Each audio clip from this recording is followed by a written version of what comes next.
All of this whole amendment, and everything that preceded it, and everything that will follow, it all comes down to one thing. This. I'm going to make him an offer he can't refuse. Hello. I don't know how many people will end up watching this. I don't know from which country and how far and wide this will be shared. But I do know that what is being explained in this video is very important and has a direct impact on our lives, especially after what we've been through in the past 2 years. This won't be longer than an average episode of a TV show. Please refer to the timestamp of each part to find it more easily. This week, from May 22nd to the 28th, 2022, the WHO, the World Health Organization, will hold its 75th Annual Assembly in Geneva. In this assembly, one of the things that will come up for a vote is a proposal for amendments to the international health regulations titled Strengthening WHO Preparedness for and Response to Health Emergencies. This amendment was proposed by the United States last January. I want to explain what will come to vote, how it will affect our lives in a direct way, what are the techniques and mechanisms being implemented in this amendment, why it is happening right now, what are the implications for democracies around the world, and what can we do about it. But first I want to briefly go over some of the articles in the amendment. The regulations are not new, but the amendment is reinforcing some key elements in it. Some of them are crucial in what I and many others think and interpret as a very aggressive bite into our civil rights and dangerous to our democracies. Here we go. Article 5. This article's title is Surveillance. Basically, it is a requirement for each country to develop the ability to identify, evaluate, inform, and report events in accordance with the regulations within 5 years.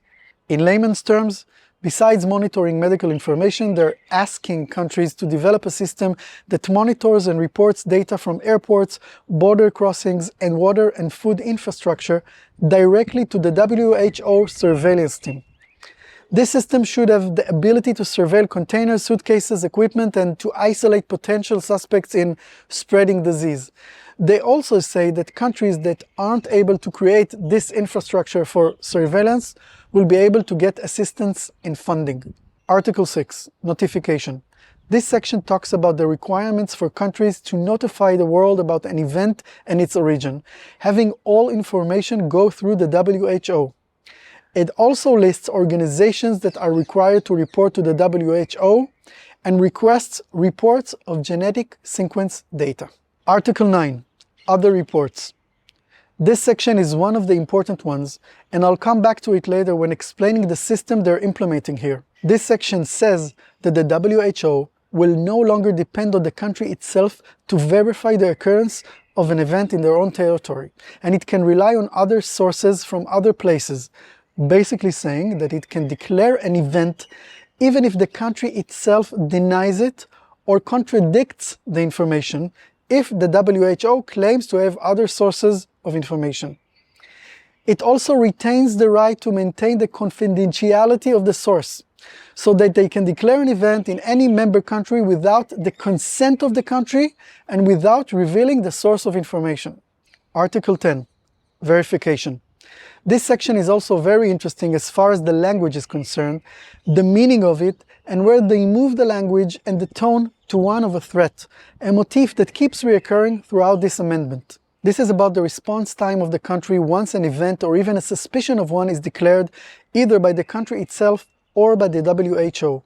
The country is requested to give an initial reply or acknowledgement within 24 hours and to provide initial information.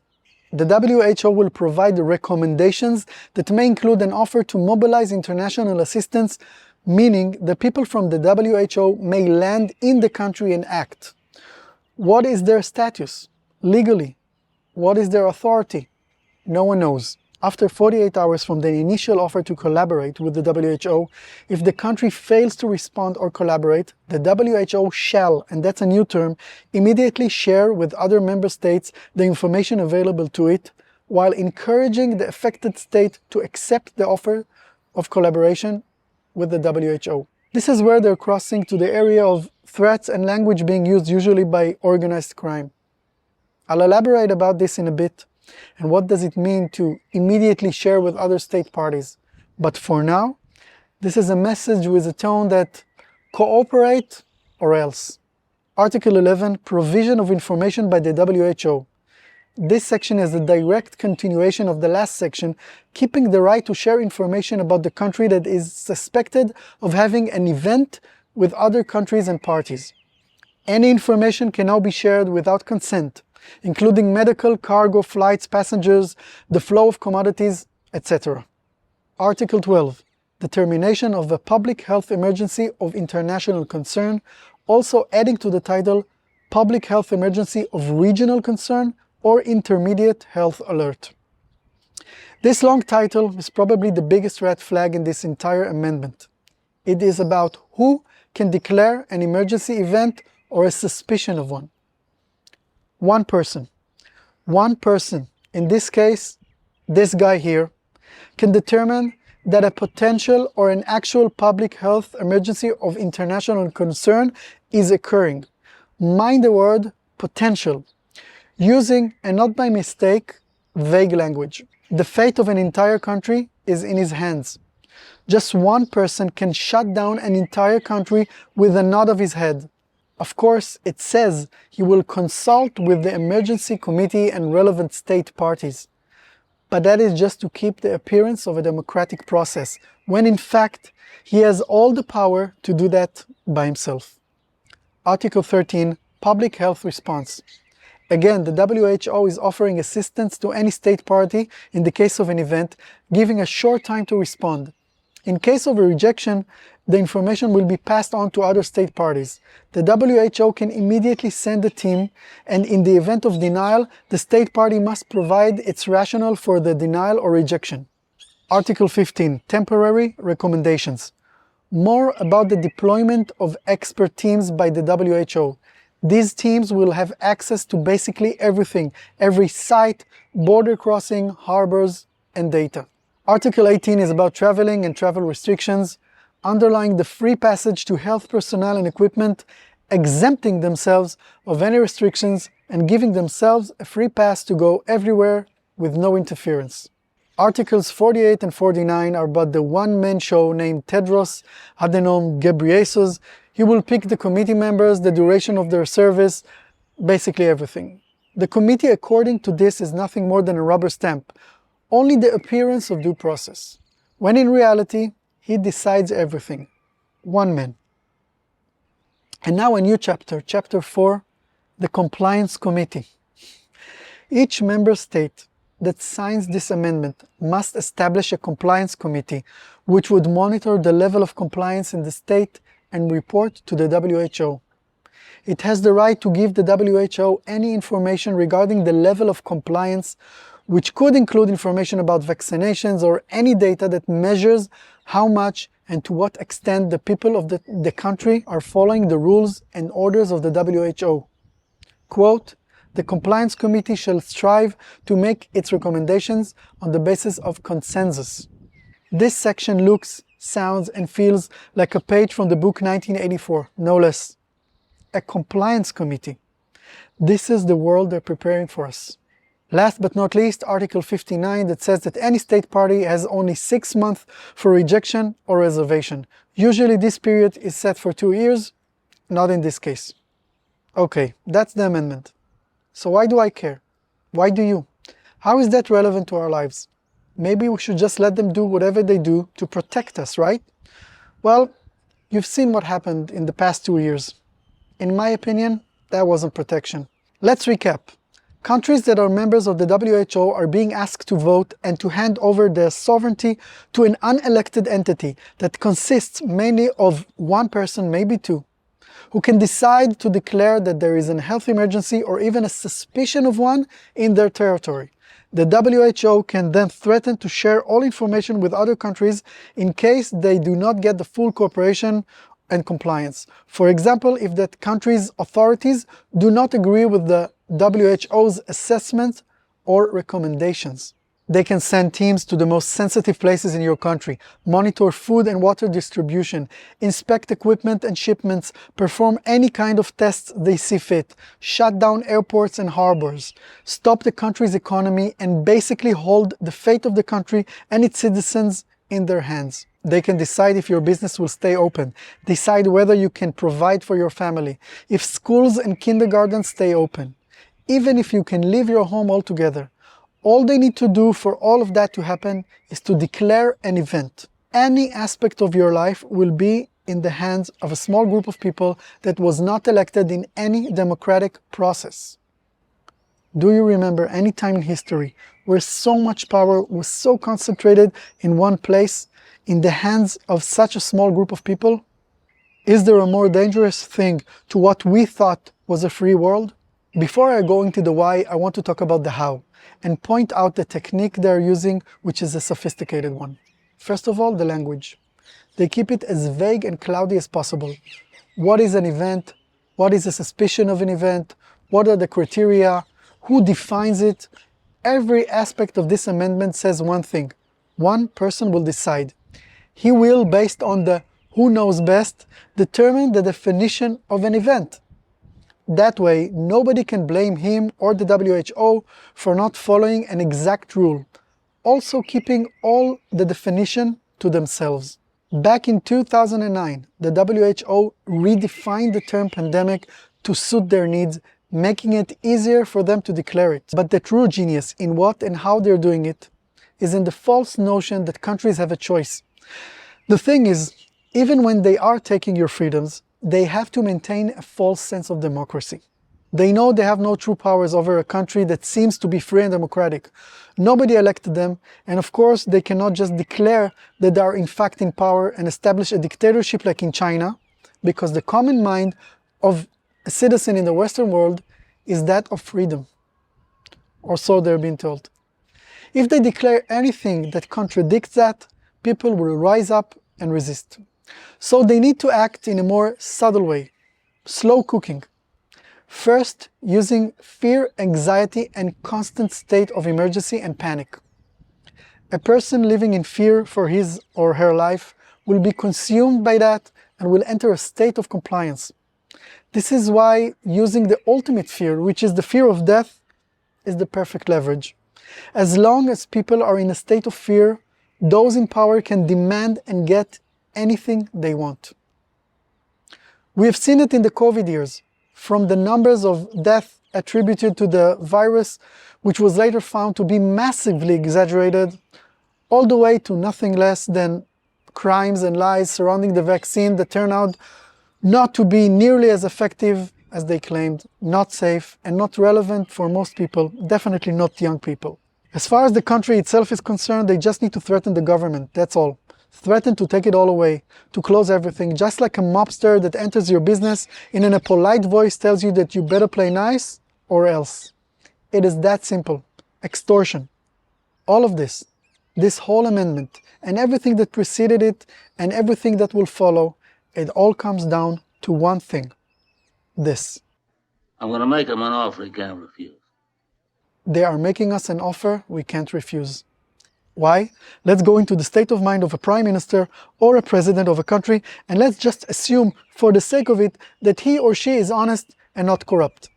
I mean, I know it sounds fictional, but let's assume. You lead a country that is probably already in debt to the World Bank. You are dependent on commerce and business with other countries.